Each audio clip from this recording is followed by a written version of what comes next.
All right, welcome. Thanks for joining me over your lunch hour. Oh my. Good morning. Let's try it a little bit again. Do I need to stand on this side of the room over here since it's just like everyone just stopped over on this way?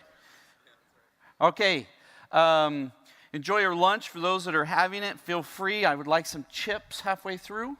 Just kidding. Okay, so let's get going. I'm Jeremy Winter, and my role is I am the director for Azure-Management and Migration, and I also represent quite a bit of the security stuff inside. And I'm inside Azure Core, and my role is to span from the engineering side across the overall space.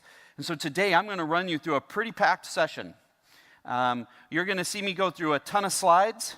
But I'm going to skip through these slides pretty quickly as I talk through the points. You can download. I encourage you to download the presentation. But I'm also going to cover a ton of demo. So I'm going to walk through the entire space when you're thinking about Azure and the built solutions we've done for security and management.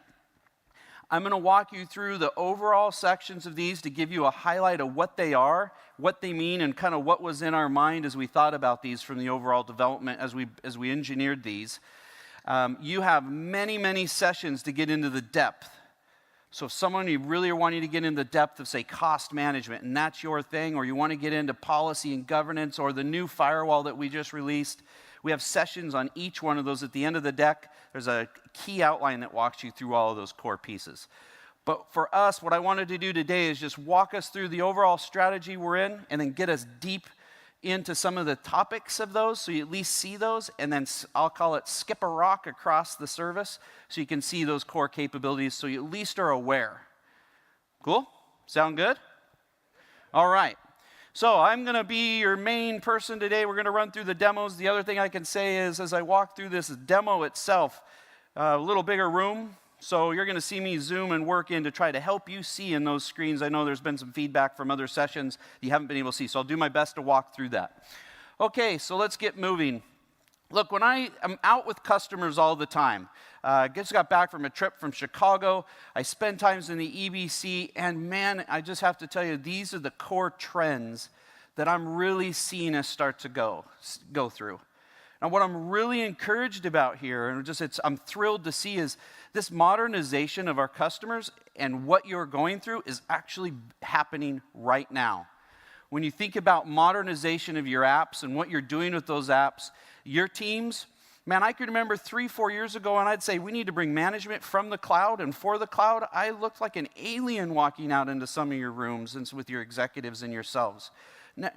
And so now when we're there, it's really just encouraging to see the full swing of the modernization of the apps. And when we think about it now more than ever, is security from the cloud is being perceived as an asset.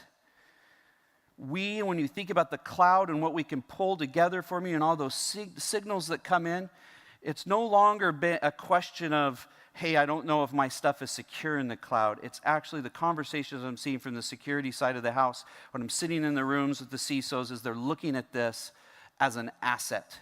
How do we actually have an advantage when we think about our overall security in this front?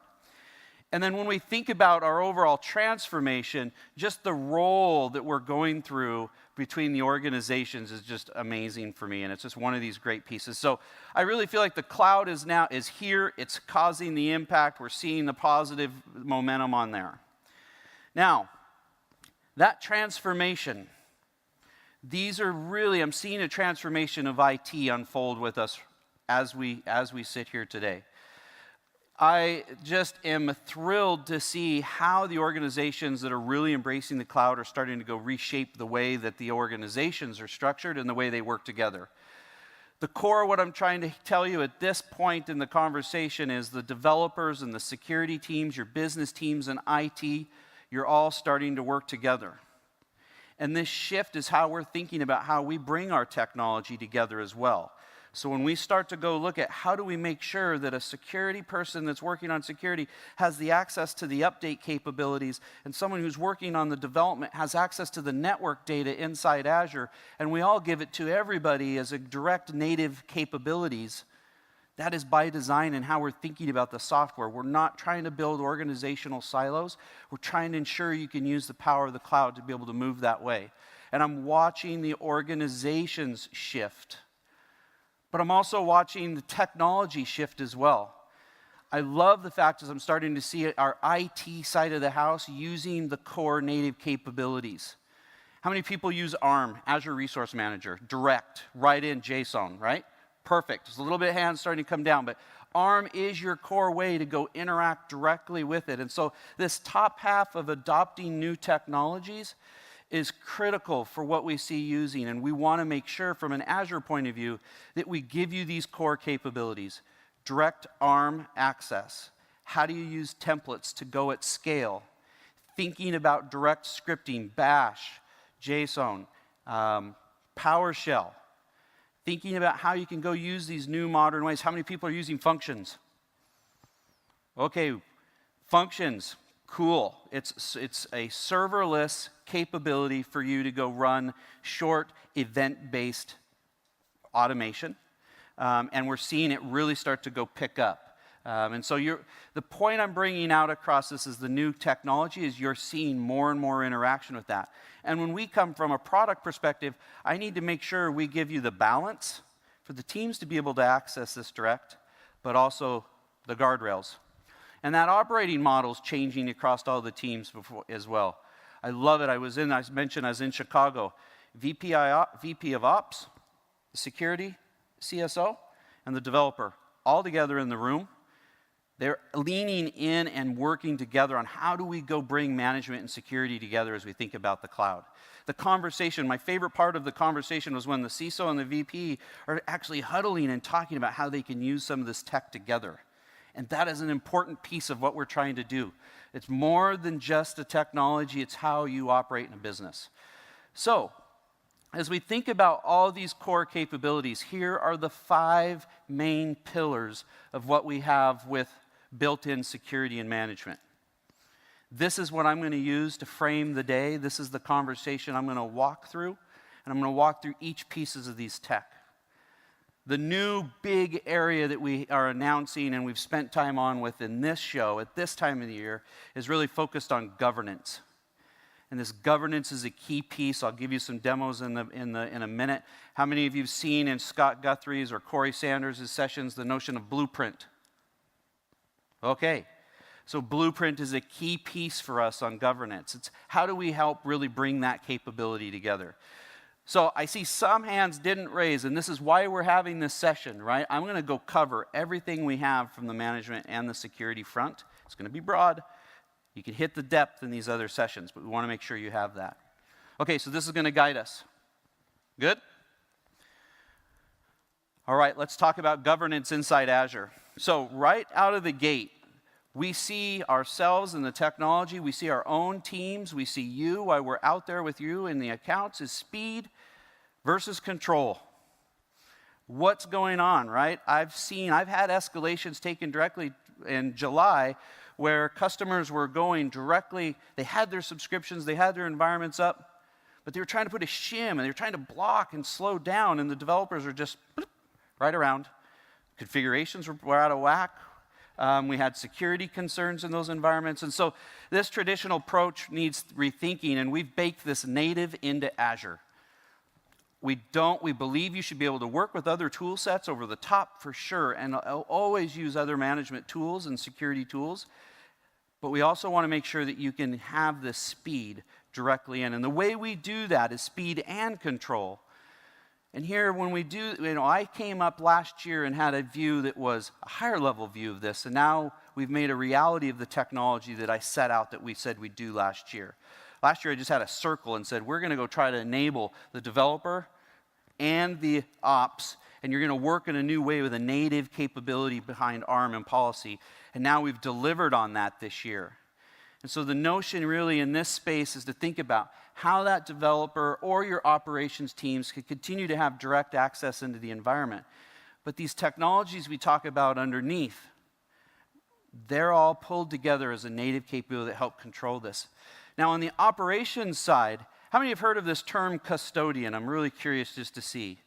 Okay, we've got about an eighth of the room. There's, when we think about a custodian, this is the guardian, the shepherd of how I think about the cloud and how I think about my cloud subscriptions. And so customers that are really starting to go embrace this, we see an evolution of that role. Now, that role may be a specific organization. We've actually seen job descriptions for it. It also can be just a philosophy for how teams come together between those business apps, the developers, and the IT, and working together in that partnership. And so we've seen open source scenarios around this. We really do think this is a right approach. We're seeing it in some of our largest customers that evolved this way. Our own IT inside Microsoft is also seeing roles that start to think about the overall, how are we managing this from a direct perspective. So the key balance and what we're trying to go do, again, is, let me hit this point, is speed and control. Okay. So when we think about these key Azure governance technologies that are inside, the first is policy. And I'll show you some of this. We announced policy last year, and we've been working on it hard ever since. I'm going to show you some of the new capabilities with policy, but this is one of those key pieces that's on fire for us. We see customers coming in, using it quickly, and all of a sudden, wham, 98% of their environment is covered, or 94%. And so you're seeing this really key growth experience across the policy. And so we've got a good announcements I'll show you here in a bit on that. And then really blueprints, which is how do we go take these components together and bring that all? How do I take the assets? How do I build upon ARM? Take the resources, the RBAC. How do I take those policies and create this repeatable, quick way to go build? And then management groups. How do I reference my organization to ensure I have the organization structure there? So policy, we shipped globally available in the spring. Blueprints, we announced at the show this week. And management groups, we GA'd in the 1st of August. And so these pieces are all our focus on how we bring in governance. Now, underneath each one of these is really the Azure Resource Manager. ARM is that core capability. Bet on ARM. If anyone's using our older technology, RDFE, or the Azure-Management service, please move to Azure Resource Manager. This is where our bet is and how we get everything, including the native governance, just right there native in Azure. I'll talk about Resource Graph in a bit. Okay, so in addition to this, remember I talked about that developer relationship side of it. And so there's an initiative for how do we go enable this DevOps world. How many of you in your organizations are thinking about or starting to think about how do I take a CI/CD pipeline and really get that to speed up the deployments between my developers and my organization? About as many, okay, not as many as I'd expected. So this is a process where we see as people really move into, and you want to go enable this new development experience in that CI/CD, we want to be able to start to go moving upstream. And so the core is to take policies and the things we've done for policy at the operate stage and move it, we call it shift left, shifting left for your organization. And what this does is it allows inside Jenkins, you can use your development pipelines. Examples are Azure DevOps, formerly Visual Studio, or you can look at tools like Jenkins and start to go bring your technology and the IT up. And so an example I'll show you here is how do you take Azure DevOps and have policy right in line with your developers. Now, this helps you enforce the policies and security and monitoring upstream. And so last year I stood up and talked about where we're headed with governance, which we delivered on the previous 2 slides. And no, we're continuing as a company to invest in this to help you with this pipeline. All right. So, ready to get into demos? Okay, that was 10 minutes for us of chitty chat. Let's flip over to some demo world. Screen's up. Perfect. Okay, so what we have here is, like I said, I'm going to be zooming in. So for those that we're going to go zooming back and forth inside this. It's what we have here is the Azure portal, and inside the Azure portal is the policy. This we released and talked about last year. This has been continued to be advanced, and what this does is it gives gives me the core of how I think about my initiatives and my policies. I can create both IT process, IT technology, security. I can create these policies in my own environment. How many people have used this to date? Okay, and this has only been out for a few months, right? This is a game changer for how you start to think about your environment. I encourage you to use this. It's free of charge. It's just part of using Azure. We didn't want to add any additional piece into this. Okay, so let me get into the demo. Here we have Azure policy. Now, sometimes you just need to get a handle of what's going on inside the environment. And in this example, I'm going to go choose the express routes. Now, like I said, I'm going to be zooming back and forth on this just to help you guys see. What express route subscriptions, I may want to go just look across my environment for what's occurring in the environment, but I don't want to cause a bunch of chaos or change inside the environment yet. I just need to audit and take a look at that. And so in this view, I can quickly see that I've created initiatives. I've created an initiative, and I've added a bunch of policies that I created myself. We also have built-in policies. Inside these policies, I can then go see, are we compliant or not? And here an example of my public IP addresses should not be used in this environment. Okay, once I click on that, I can quickly see the machines that aren't meeting this standard. And so we've been refining and building this. It helps with the audit capability. However, one of the core asks that we had was, hey, can we remediate this? Let's actually start to go remediate in the environment. And so if I jump back to policy, show you our remediation, I could say, all right, let's come through this spot of I wanted to start to go do, let's say, let me back up here. Say I want to go do log collection. Here I want to make sure that I want to get my diagnostic logs installed across all the environment. And there may be times when you've created an audit policy or a policy that you wanted to have up in front to keep people from coming into the environment and match that policy. But what if you already have an environment that already exists? We call it brownfield.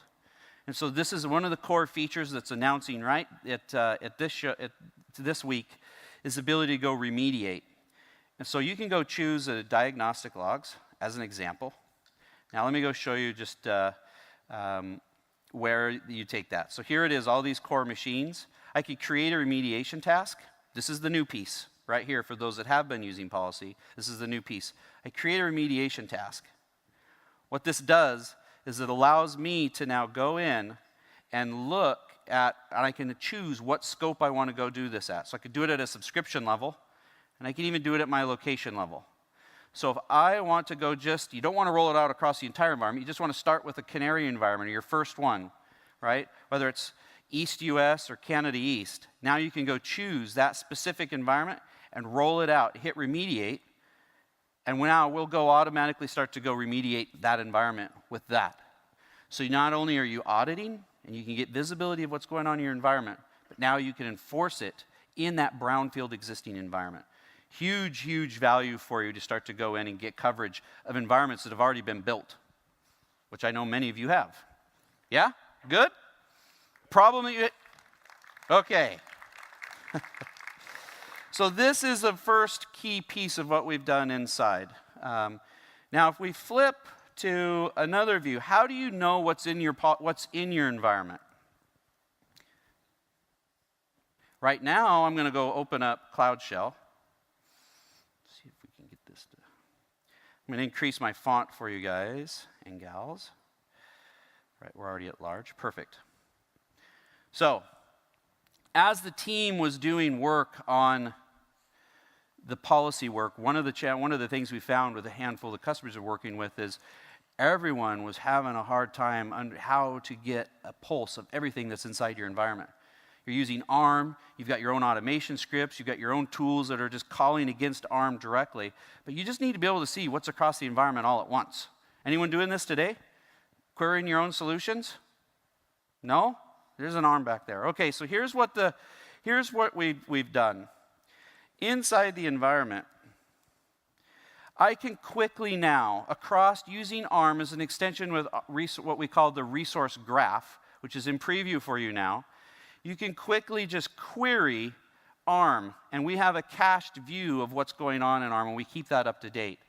So if I want to just quickly go look at the machines in this environment, so I'm looking at all my virtualized machines. In my environment, I have 1,600 of them. Now, for those that are having large-scale environments and trying to really get an understanding of what's inside, this is a game changer for you. When I walked through this with the MVPs, the amount of craziness that they had on what we had done here was over the top. So here it is again. I do another query. I just want to go look at where my machines, virtual machines, where is empty. Basically, I'm looking for machines without managed disk. And I can summarize that again. So here I am. I'm just groveling through as I'm thinking about the policies and creating that. And even more so is now I can start, this query here starts to come through and say my Azure graph topology. So we've created the ability for you to not only go have the queries to go look across your environment, but we can convert that to the JSON for you to go create that for the architects that may be off or the engineers that are off doing this. So we've made it really simple for you right in within Graph and Azure Resource Manager to just go query the entire environment. You can use this as your troubleshooting, use this as you're starting to go create and look at your policies, but it just helps you get a landscape of whatever's out there in seconds. Cool, yeah? Okay. Another piece of this that we added is the ability now for you to just create your own environment or your own policy. Let's see if I can find that here. Here it is. So we're zoomed in a bit. Not only did they, just last week we were talking through the team, this is how fast the team is moving, I asked them, all right, now that you're showing me the JSON, that's great. I don't want to sit and cut and paste it. Just create me a policy right here. And so last week the team went ahead and added another piece. It's graph topology. We can go ahead and you can see in this script where machine compute virtual machines. I'm looking for all machines without the managed disk. I want to be flagged and audit anything that's in production using a tag production, and bang, I can automatically create the policy. And so as I fire that off, the policy will show up in my policy definitions. I can do it for those that are programmatically accessing their environment through Azure Resource Manager. You could do it from right inside here. So, easy peasy. All right, let's go jump to blueprints. Okay, so blueprints, when we think about blueprints and where we're headed with blueprints, again, this notion was to create all the components you need to lay down on your subscription. And so you have a subscription, you can just lay a blueprint down. Let me show you what that is. So we have a global Contoso global blueprint. Inside the Contoso global blueprint, what you're able to do is take policies and resource groups and templates and bring them together. You can author these yourself. In this example, I have a subscription where I'm going to say these are the only locations that are used. I'm going to go ahead and lay down that the Contoso IT team has access to this. And I'm even going to have a policy that chooses which resources aren't allowed. For example, I may not want to have D-series, really expensive machines for the development policy or environment that I want to create. I want to create my management groups, the network, the security. I want to lay down even at the application team. I know they always want Cosmos DB. They're always going to want the web app for this. And so what this does is it allows you to sit with the organization and craft the blueprint that you're going to have, whether it's for a common piece that you're going to lay down on all your subscriptions, pre-production or production, or you can go work with your development and business teams to create what you need specific for that organization or that new app. So this allows you to basically author and bring together everything that we just talked about as management in a nice and easy, repeatable way. Let's talk about that. Let's show you the repeatable way.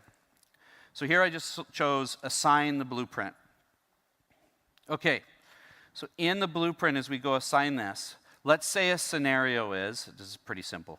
I'm going to zoom in here, but let's say in the scenario that I get a call from my development team. They want to create a new marketing prototype out in Europe.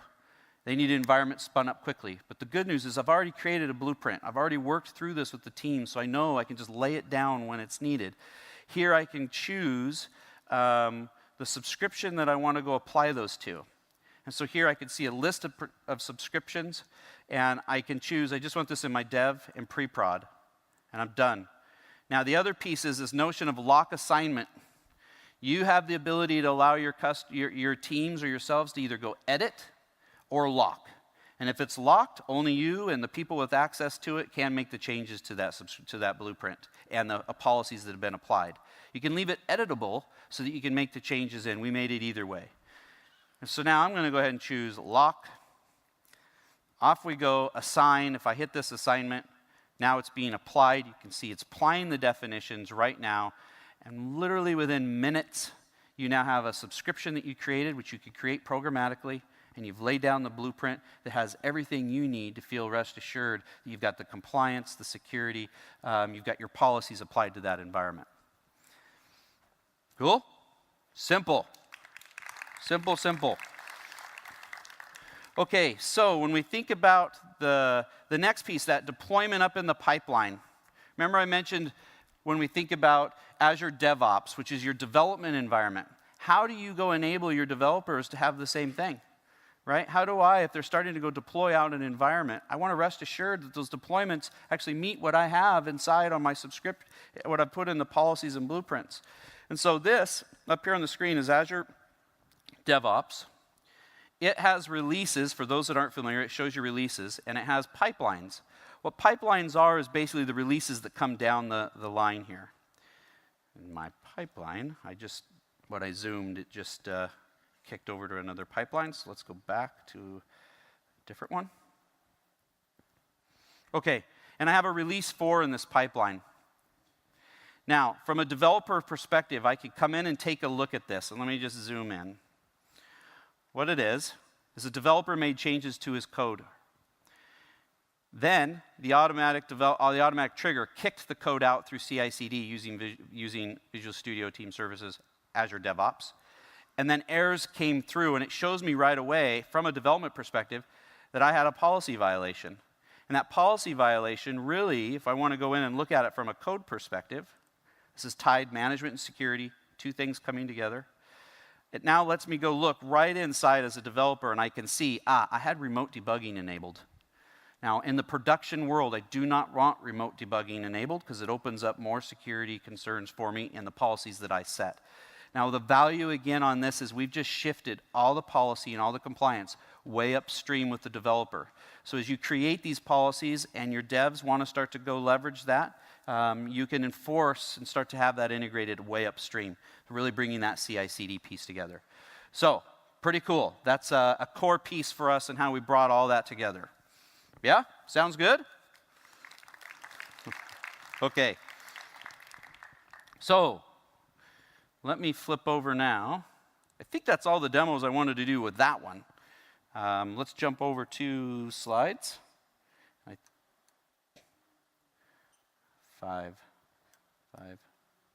Perfect. And, John, you ready to come up? So one of the key things, I just showed a bunch of stuff on policy. And what I thought we'd do is have John Mayo come up. He's chief architect with BP.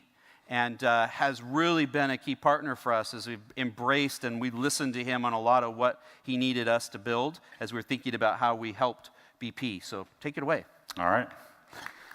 Thank you. So as Jeremy said, my name is John Mayo, Chief Architect for BP.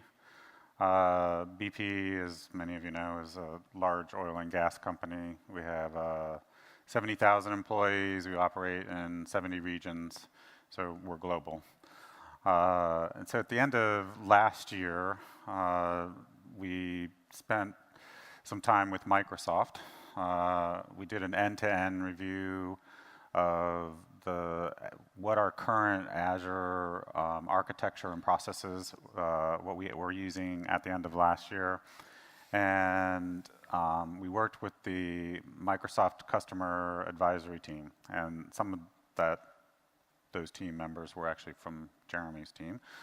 And we really took a deep dive and spent 2 weeks, in a room, locked in a room, and really started to look at what we had built over the course of the last 3 years in Azure. And what came out of that design session was a new design, but it also provided us with 3 key design decisions. And one of those key design decisions was that we wanted to do completely cloud native. So prior to that, we had different approaches for using third-party products, et cetera, but we decided let's stick with what is available in Azure. You know, let's take some risk even and use things that are in preview, private preview, and let's move forward with that approach. So cloud native was one. The second one was looking at, so we had security requirements, as most people do. But a lot of our security requirements were sitting in Word documents. And so what we wanted to do was codify our security requirements. And to do that, as Jeremy has been talking about, we use policies. The third area, which is probably key for this discussion in my mind, is that we went to portfolio-centric, app-centric subscriptions. And what that means is that we've moved to a DevOps organization. We had an ITNS 2020 vision, a modernized IT, some of the things that you guys may have also, or may be doing inside of your company. And the portfolio-centric means that we have portfolio owners that now manage a set of applications within a given subscription. And those applications then reside inside of resource groups inside of that same subscription. And why I'm bringing this point out is because prior to us having this design session, we had what I would call 3 personas. But what the personas were is IaaS, PaaS, and database. So basically, we had three subscriptions, 3 types of subscriptions, where one subscription we could deploy IaaS, another subscription we could deploy PaaS, and another one we could deploy databases. Well, if you can imagine, trying to deploy applications across those 3 different subscriptions didn't work real well. So we need to have the portfolio app-centric approach to kind of move forward. So I would consider that was our old way of doing things. Those were kind of the personas that we had at that point in time. And then we introduced new personas. And so the new personas that we introduced were pioneers, settlers, and town planners. And so is more tailored for how the business and customers were going to use Azure versus trying to separate things into different, I guess, large data center-centric mindset.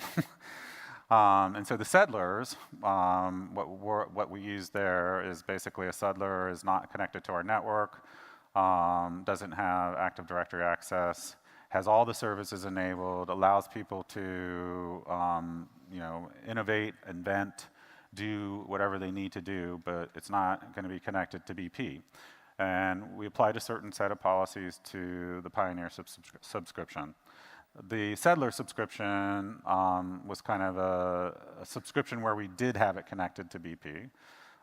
We did use BP's Active Directory. We were using a resource domain in our old approach, but we moved into actually using our Active Directory, which kind of accelerated our whole migrations into the cloud. But the key thing about the Settler subscription is that we had enabled a certain set of services.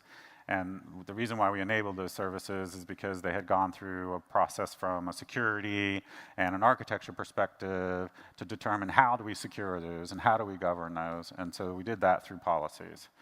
And then the rest of the Settler subscription, we set the services to deny.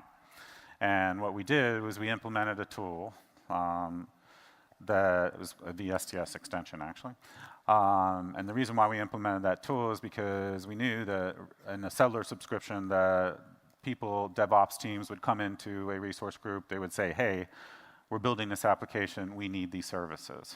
And so what the tool did was basically allowed those services to be enabled.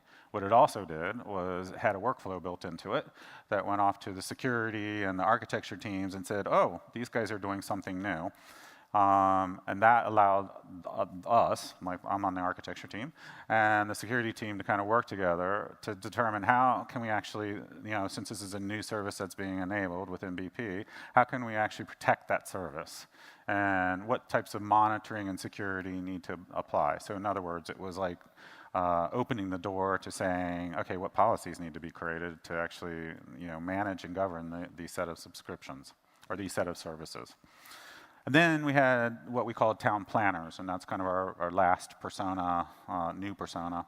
And that only had approved services. And so, as you can see, there's kind of a continuum from Pioneer to Settler to Town Planner, but the intent was for, as things got approved inside of the Settler subscription, we introduced the right policies, the monitoring capability, then it would get approved in Town Planner. And so over time, we expect that we'll have approval of most of the services that Microsoft offer. But we'll probably always have Settler subscriptions because we figure Microsoft's always going to be introducing new services. And so those were the three personas. And so the other aspect of how do you actually manage all of these policies that get created? So we created over 150 policies. We had about 25% of them at the root level, which I'll explain in a second. And then we had the balance of them tied to these three new personas. And so what we did was we used management groups, which Jeremy mentioned earlier. And we created a hierarchy inside the management groups. The management group hierarchy was division, domain, portfolio, and services. And so what we did is basically created, when a portfolio owner requested a new subscription, we would create that subscription through automated processes, but we'd also tie it to a management group layer associated to a portfolio that was labeled after our three personas. And so if a portfolio owner requested a Settler subscription, then it would be provisioned into that Settler management group. The policies from that would then get applied to those subscriptions, to that subscription, and then any root level policies would be applied. So we had various root level policies. I mean, I think Jeremy hit on some of them, but for example, we wanted everyone to use HTTPS. We wanted to make sure our applications were using that, using HTTPS. We wanted to make sure blob storage was using HTTPS. We actually have one on managed disk as well. We also have one that prevents public IPs from being created. And so all of that, was how we could manage that through the set of policies at the root level, set of policies at the persona level, and through management groups. So we don't have subscriptions scattered all over the place. We kind of know what part of our company is using which subscription and what persona they're using. And so we also met with Microsoft IT during this period of time and went through this same design with them, and come to find out they're doing something very similar. So it was actually good to get validation from Microsoft IT to understand that they also are doing reorganizing around portfolios, using policies in their portfolios, et cetera. So that was a good win for both companies. All along, I just want to say that Jeremy's team was pretty engaged with what we were trying to do, and we had a lot of feedback going back and forth between his team and what our team was doing around policies, and it was nice to be part of that process. The other piece that we did was update management. So update management, what we did is when we created a resource group, I remember I talked about resource groups being inside of these portfolios. So at the resource group level, we had applications. If the applications had VMs in them, we would create a saved query with that resource group name. You go into update management, you hit that saved query, it queries all the VMs, and then you can see what patching that you need to apply to those VMs, and you can schedule that patching. And so we wanted to hand that off to the DevOps team so that they could do that themselves. Of course, the team that I manage and another person manages that's in the room, we can override that. So if we need to patch, we will patch. But the idea is to empower the DevOps teams. Last piece, we were involved really closely with Jeremy's team on blueprints. And so we had a few sessions, throughout the last year, just passing in requirements. We haven't used blueprints yet, but we're really looking forward to this new capability, and I think it'll be exciting. Yeah, cool. John, I sure appreciate it. Yeah, And thank you you for all your partnership. Yep, thank you. Look, I just think there's always value to hear from someone from the other side of the fence that's using the technology we have. And when you hear us offer that we'll work hand in hand and the engineering teams will work hand in hand with companies to go build, that's how we're building the entire management stack as well as the security. Okay, so let's jump into one other piece here when we think about governance and we think about cost management. One piece that I'll just show you is last year we were up here, we talked about an acquisition of CloudIn. Now we'll basically, this is the next step of that. So at the show this week, at the same time, we're announcing that cost management is now integrated into the portal. That first step is for the EA customer. So right now it's preview for the EA customer. Our direct will come in the coming months. So no, we're just going to start to iterate that out throughout. Let me go give a quick view of that just so you can kind of see how this fits together. If I can find it. Yeah, here it is. Perfect. Okay. So for a reason governance and cost really go together in our mind is so that you can get a view of the spend that's occurring. You don't have to go get another set of tool set. This is included for free. There's no premium capabilities. It's just part of your, as you come use Azure, this is included as a part of it. And so what you're seeing on the screen here is an overview. It just gives me my cost analysis that's going on across the current time. And so you can easily come in here and look at cost over, let's say, this quarter. So I want to go look at the cost over the quarter. It's going to go pull that cost so I can see my cost. But that's not really helping me much. I want to go look at, say, a daily view across, and I can see the spikes and ebbs of my cost. I may even want to go look at service name. There's service name. Okay, and that view, I like this view better on the stacked. But it starts to give me a breakdown. Now I can see which services are costing me what around that spike. Now this is taking that the great technology we brought in as we partnered with CloudIn and those teams and combined them with our teams that are working on other modern management. We basically doubled the resources on this space. Again, you don't have to go find a third party for this. It's native it's available for you at no cost. And for those that are continuing to want to see cost in a multi-cloud world, or I want to see like maybe my Amazon costs, we'll continue to support that in here so we can import that external other cloud data to help you get the same view across from one spot. Now the other piece I'd highlight is in here is, let's say, budgets. So I'm going to go change my scope. I'm going to go choose my cloud management, cost management demo. And I'm going to switch over here and show budgets real quick. Okay. Live demos. Here I preloaded on the demo. So here's what it shows. I can set up a budget in this space. What that helps me do is I can see if I'm starting to go reach that budget over time. So let's just say I look at August. Now I'm starting to see I'm going over that budget limit. And what we can do is set up alerts. And you can set up your own rules inside the budget. So here's my FY19 quarterly budget or my monthly budget for FY19. I can go create that. And what you'll see is now I can have a set of alert conditions. And in this example, I'm able to fire off a webhook or an email to myself to say this team, using this subscription, is starting to reach a cost threshold that I want to make sure I'm on point for. The beauty that this hook is, it's also, you see this notion called action group. This is a native capability inside Azure Monitor. The action group allows you to take action. I can fire off a function. I can fire off a long-running runbook task. And so this allows you to start to do things like shut and turn down VMs or rescale that environment if need be. So we're really giving you the control inside of the overall cost management. So that is core in there and free for you, for all of y'all. Sound good? Everyone likes free. Okay, let me flip over to the next real quick. I'm just getting a couple things set up. It's the beauty of the live demos here, back and forth. All right, so our next piece is I want to jump into securing your hybrid environment. So here is a key piece of the security aspect. So I've talked about governance and policy. We wanted to lead with that, but also know that native inside our security in Azure is huge. We've added $1 billion investment annually that we put into securing our own environment. We have our own security experts around the world that are there to defend and protect our own space, and that applies expertise back in.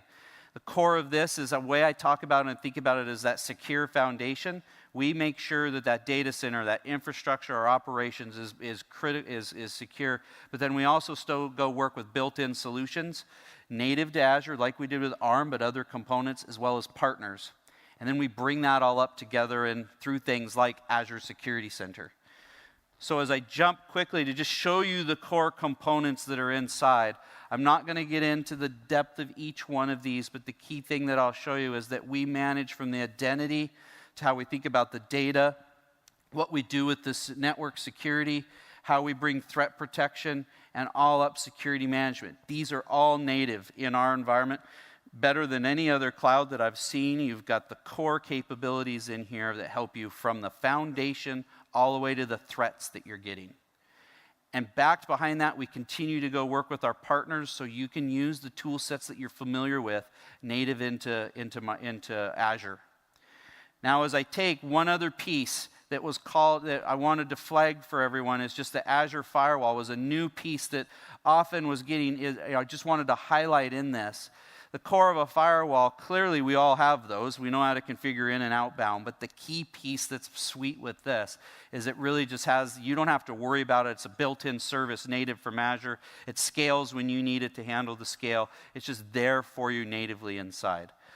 Let me go in and give you a few demos of what's going on inside Azure Security Center. Okay, Azure Security Center, how many are using it? Now we're talking. Okay, so Security Center, our whole goal for Security Center is to give you these base recommendations and help you get your environment secure. Couple key things. Since we did first, when we're talking about overall policy is critical to our overall security space. And so you can see two of the new additions this week is the ability to add policy and compliance. What this is leveraging the same policy that we just saw before. It's not a separate. It's able to come hand in hand together. If I click on this, I'm able to quickly see all the different policies that are within my subscription. And I can click on Contoso Demo as an example. And what it is it allows me to come into that entire subscription and start to go turn on or off which ones. So I can choose network policies that are already built in. Do I want my network security groups enabled? Web application firewalls? I can toggle back and forth. These are the same policies that are enabled over in Azure Policy, but we've given you a security view directly inside for those that are wanting to continue to stay inside. Now you can build your own custom policies as well. That's the key, but we wanted to make sure you had these by default so that when you use Security Center, we're automatically turning them on, and you can make the choice if, you know what, I'm going to turn this piece off, and we're trying to help be smart about what policies you add to your environment. Now, if I go back to Security Center, the other key element that we added is Secure Score. Is it loads here? Yep. Okay, so Secure Score. When we think about Secure Score, the element that we want to go do here as we think about the broader initiatives in the company is really help you get a good view of the score for your security and help you improve that over time. You're seeing it with our broader Microsoft security score that's coming in. Azure Security Center is also sitting to that same piece, and that score will feed up into all your other Microsoft security data and graph. So as you start to go look about how's my Office 365, how's my virtual desktops doing inside the space, how am I thinking about from Azure, it's all going to be in one spot. So we've embraced this Microsoft score to kind of bring through there. Now, a lot of people are familiar when we come in and look at the recommendations. The next thing that we do besides policy is add recommendation into the space. So as I load, you can see I have a variety of recommendations. There are two. We've always had VM computers. We've added cloud service. These are recommendations that are specific for this workload type. And we've just added app services and containers. So go take a double look in that as you start to use app services and containers. We're now down in the container, inspecting and helping give recommendations within the container specifically. And we're doing the same thing as you start to leverage app services.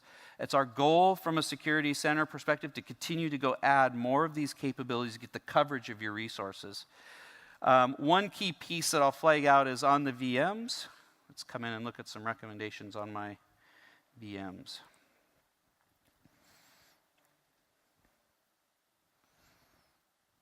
There was a piece I wanted to show, but this screen back up here is core here. So let me come back in.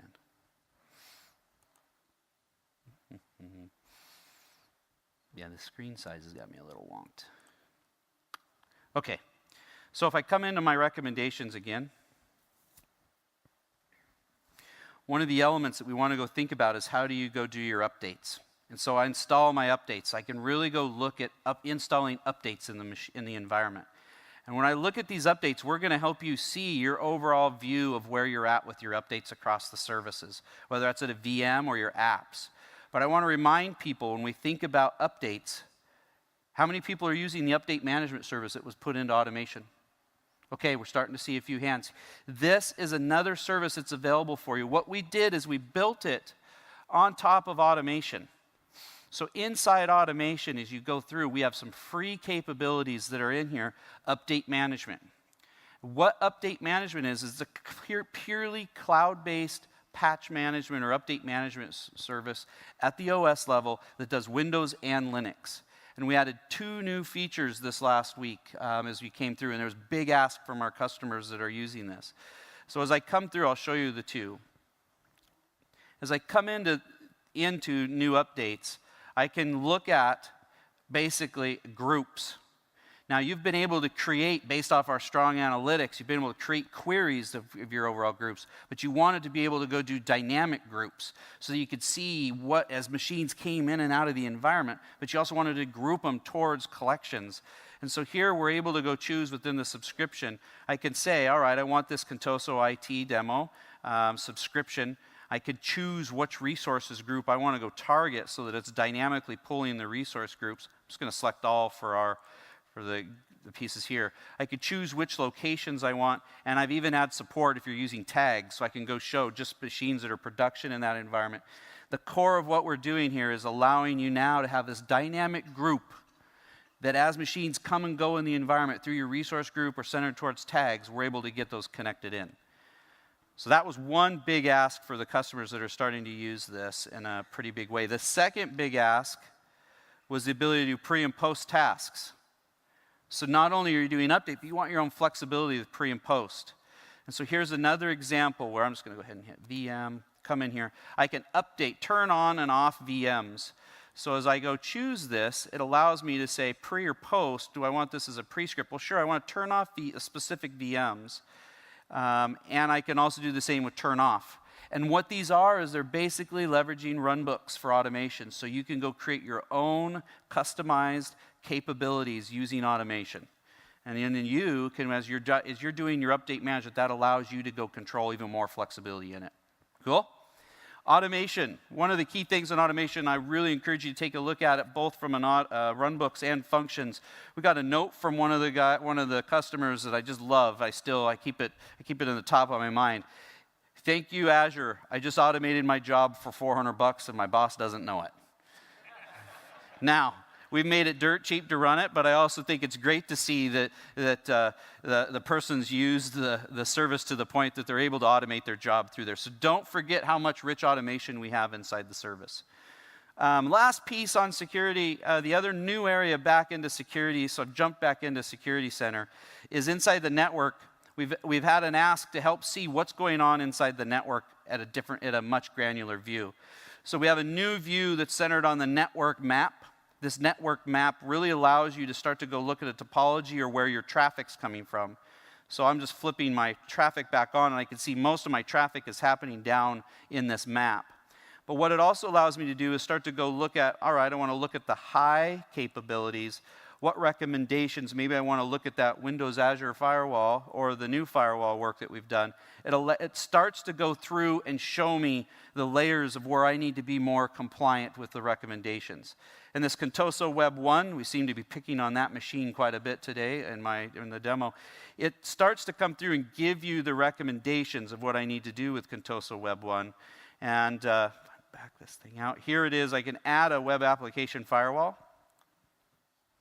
As I add this firewall, we do it right inside the experience. This is really important for the teams, for us, is to go make sure that we're able to make it native inside the experience, whether it's programmatic or through the UI. As I create new, you can see here we've brought down our own gateways.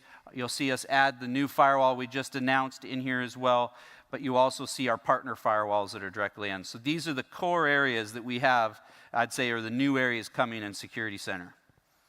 Cool, all right. Let me get ourselves set up for back to 5.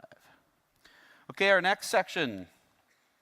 I told you I had a lot, so I'm just going to keep going here, and I'll keep us as close as I can on time for us. So the next section is resiliency.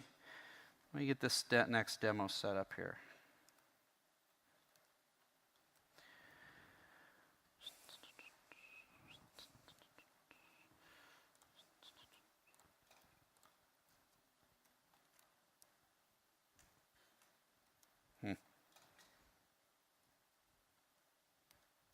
Great.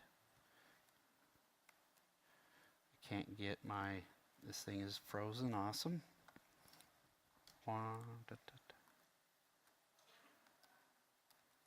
Okay, great, I got it back. Cool, okay. So when we think about resiliency, the core thing that we have inside for Azure, this is back to the native bits of Azure of what we have. Live demo, guys. It's okay. Everyone, there's a few people who are nervous. I'm not. It's all right. Core of what we have inside is architecting for the high availability in Azure. And so this is one, when you think about resiliency and what we do inside Azure, we first sit with the single VM. Then we add availability sets and availability zones. And we're adding more availability zones so that we make sure that you've got the three-way redundancy across the regions that we have. I encourage everyone to go look at using and taking advantage of availability sets and zones. Don't just rely only on the single VM. We've watched a lot of customers go down that path. The other two areas that we're able to bring in inside here is disaster recovery. Our VM capability, we launched last spring, Azure to Azure Disaster Recovery. You can set up an environment that goes from one region to another region. Your VMs have those capabilities to go there. And so those are core of what we're, two of the core things we invest in. One of the announcements I wanted to be able to show inside was where we are with backup. And so as I flip over real quick to backup, the core I wanted to show you is we've been adding backup capabilities inside. The piece that I think is really relevant is a new piece for us to go look at is inside backup, we've added now the capability not to just do a virtual machine, but to do a SQL server itself. So now we have database backup. And so inside the database backup, I can go configure. I've already discovered for this environment. I could come in and configure and see the specific machines that I want to go back up from a database perspective. So as I choose, for example, Contoso Server 1 or Server 3, you can see I've got all the databases in there. I want to back this master database up, and it's just like you would traditionally see any other backup after that. And the reason I came in the experience to show you is so you could see it's right inside that recovery vault. Go in and do your backups on the databases. We'll handle just like you would expect on any other traditional backup on your database, from a transaction log to a full restore, and we'll keep those up in sync for you. So pretty. I'm glad to see us. We're now moving beyond from the backup side, we're moving beyond just the VM.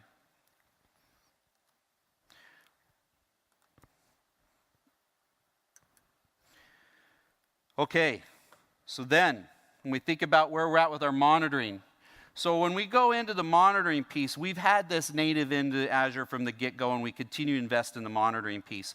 Built-in telemetry is really the core of where we're headed, bringing in more and more of the core common data inside, making sure that you get data-driven insights, and then partner integrations. You can integrate with any partner you use. If you're using Splunk, Datadog, you're using ServiceNow, we have ways for those to be connected and continue to go work with groups like ServiceNow on that front. The core of where we're spending when we think about Azure Monitor is we have the stack. What I'm thinking about is that event hubs, alerts, all the way up to the metrics and the visualization. And so this is a critical piece for us when we think about Azure Monitor, that you should be able to come into one spot, Azure Monitor, and or to the resource, and it direct you to the same piece without having to use a bunch of independent tools. When you think about the independent tools and what they bring, you're having to bounce around without really being able to troubleshoot within the experience and doing that. So the work the teams are right now is take this entire stack and bring them together. And so I'm going to go show you some of the new work in Azure Monitor to bring all those together with a couple key things centered right on what we're doing for the VMs. Ready? All right. Let's jump into Azure Monitor. So inside Azure Monitor, this is core Azure Monitor. You have your overview, your activity logs, your alerts. Everything is centered right in here. And as you see insights, we're starting to give you new insights onto containers, like what I can see inside my Azure Kubernetes. And another one we did is just gave you new insights across, additional insights into your virtual machines specifically. And so as I click on your virtual machines, it'll load up here.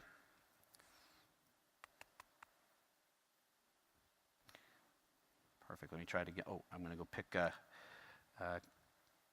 here we go. I'm going to pick this specific resource group. We already went and fired off a performance task inside the environment today so that we could see some of the outage that popped through, or some of the spike in the overall piece. And I could come in and look. I already had this loaded just in case. I could come in and quickly go look at my performance. And when I look at my performance, I could come in and quickly see whether it's, the top charts, and I could see the ones that are in my top list that are having worse performance. And I can see here, Katosa Web 1, that one we've been picking on all day, now gives us, we can see these spikes that are occurring inside the environment here. And basically this is without going to the individual VM, you're sitting inside Azure Monitor looking across all of your nodes inside that environment. And if you want to go troubleshoot that VM directly, you can quickly come in, choose the VM right here, and then launch to the VM and its details. So if I want to go run a script, if I want to go stop and start and restart this piece, it's right here inside the experience. I'm able now to navigate right to the VM. Now another element that I'll flag here is the ability, when I come down to the monitoring, is to think about our alerts. The piece that I'm flagging for alerts is now, instead of having to jump around to go get your alerts, it's all integrated within the same experience. I can create alerts right inside the spot. Here's a new rule.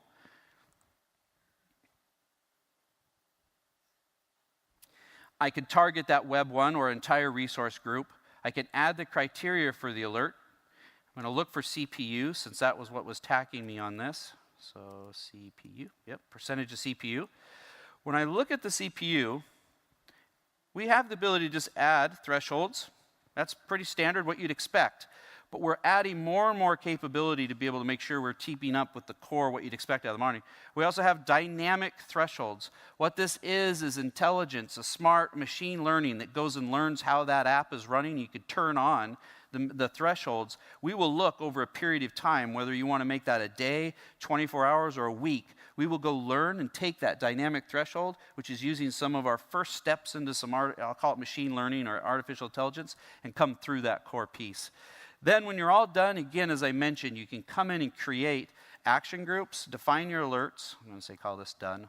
You can go in and create your action groups, and again, you can go fire off whether you want a function, whether you want to go do runbooks, if I can zoom in with it, if it'll let me. It gives you your action types. It doesn't let me do it on the zoom in. The zoom in's kind of getting me there. So I can do my email, my Azure functions, logic apps, webhooks. I can connect it to Go. If I have this, I want it to go to ServiceNow and an ITSM. Fully integrated connection inside the monitoring. The core of what we're trying to do on the monitor is bring that all together. And then the last piece that I want to make sure we highlight in here is logs.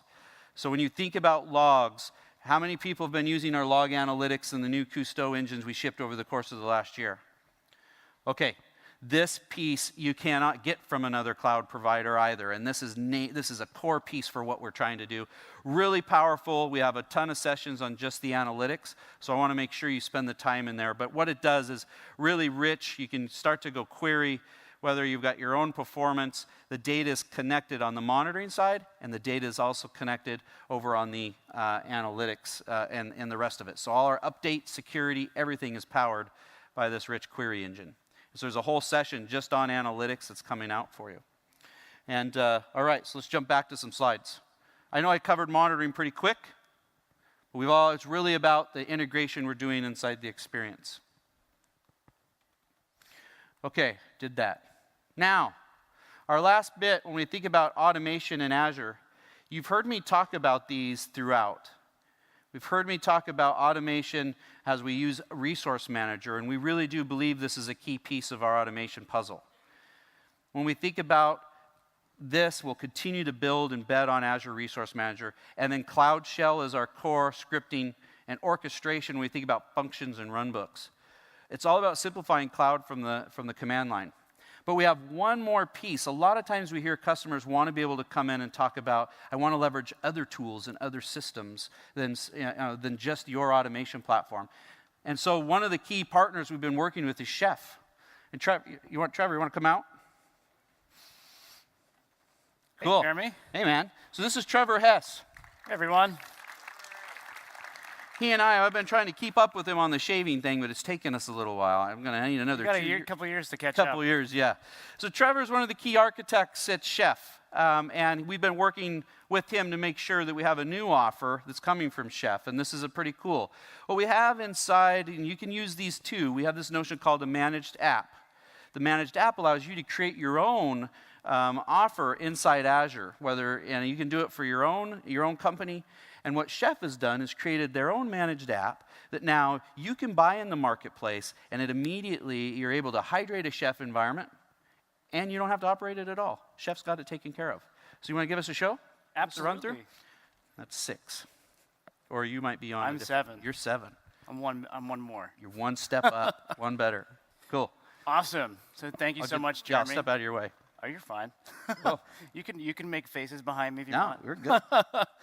So at Chef, our customers use Chef Automate to ensure compliance and configure their Azure estate. But like Jeremy said, one of the things that a lot of our customers don't want to manage is the actual server itself. So what we did at Chef is we said, well, let's work with Microsoft and the Azure Managed App Platform, and let's create a managed offering for Chef Automate. So today we're announcing the Chef Automate Managed Service for Azure public preview. And as part of that, that means you no longer have to worry about managing that. You get your updates taken care of. You can get backups taken care of. You get all of that taken care of so you don't have to. And you can focus purely on the actual automation. So let's take a look at what that looks like. So if you're in your Azure portal and you look up the Chef Automate Managed Service, you can go ahead and pull that right up. You go in, fill out the blade, give it your credentials that you want for the Chef server and the Automate server. You deploy that.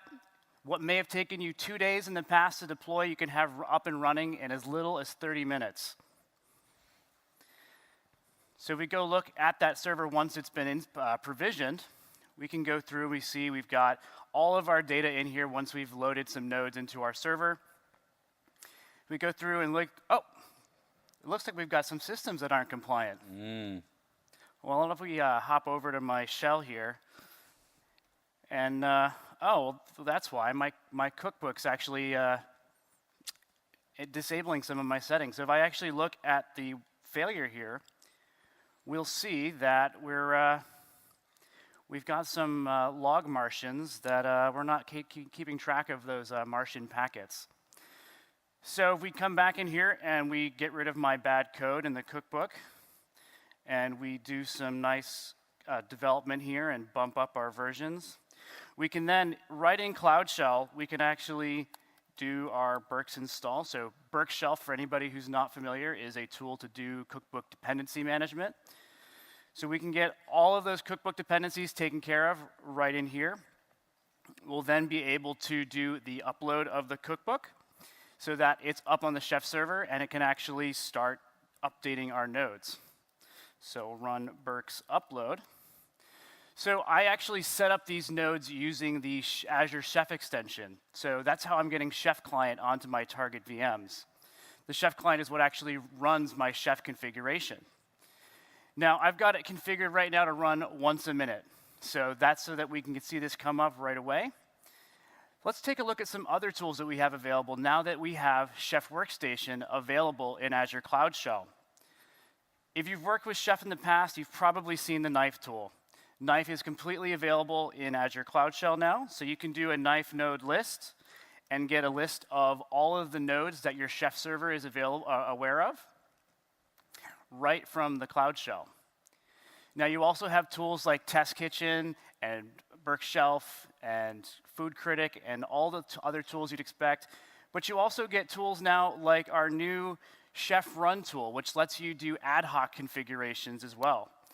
So this command I've got here is going to target a rel node I spun up ahead of time for this demo, and it's going to apply the NTP resource to it so that we are checking in with our time server. Great, we're connected to our time server. So if we come back into Automate now and look at our compliance view, look at that. We're completely compliant now. Awesome. And the best part, I did all of that without ever leaving my browser. I didn't have to install anything. So we're really pleased to announce the Chef Automate Managed Service for Azure that we're running in cooperation with our partner, 10th Magnitude.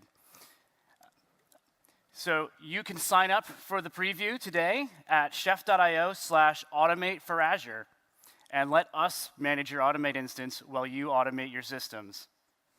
Thank you. Trevor, appreciate it. Of course, Jeremy, thank you. Thanks for coming out, man. Of course. And we'll see where I'm at next year. All right. Okay. So my main point, or the reason I really appreciated having Trevor come and show what they're doing with the Managed App. It really hits two things for us. One, we will make sure whatever tool sets you're using today, again, whether it's on the monitoring front or the automation front or the security front, these are key parts for us with Azure to make sure we're supporting those tool sets that you use today. And so this is a key part for us. And when I look at the work that they're doing, even in the Managed App, it's so nice to be able to not only just have you use the tools, but in the marketplace, be able to pick a tool that then is managed for you. So you don't have to worry. You can focus on the tasks at hand versus keeping up and going and installing a Chef Automate and then running all of that. And so you'll see more and more of this come through over the course of the coming years from us with Azure. All right, my last bit is the call to action. I just really can't stress enough to go ensure that you're protecting those resources, both from that security side as well as the management side. We have these core elements that are out there, whether it's the policies and blueprints, the security center, site recovery and backup, how we monitor and how we automate. You should be leveraging these capabilities. They're prime time and ready for you to go. And with that, I'll also say there are a ton of sessions on the management front. As I said at the beginning, I was going to skip a rock across the core components for what we had inside Azure Security and Management. And so we wanted to give you that high-level session, show you where and what we're doing as you're looking through the UI and playing with the product. But I'd really also make sure you take a look at these specific sessions and attend. If there's an area that you were interested in, like the analytics or the new network map or the blueprinting work that we're doing around policy, each one of them has their own deep session. And I'd love for you to be able to go attend those out through the rest of the week. Appreciate you spending your lunchtime with me, and thank you so much for coming, and enjoy the rest of Ignite. Thanks.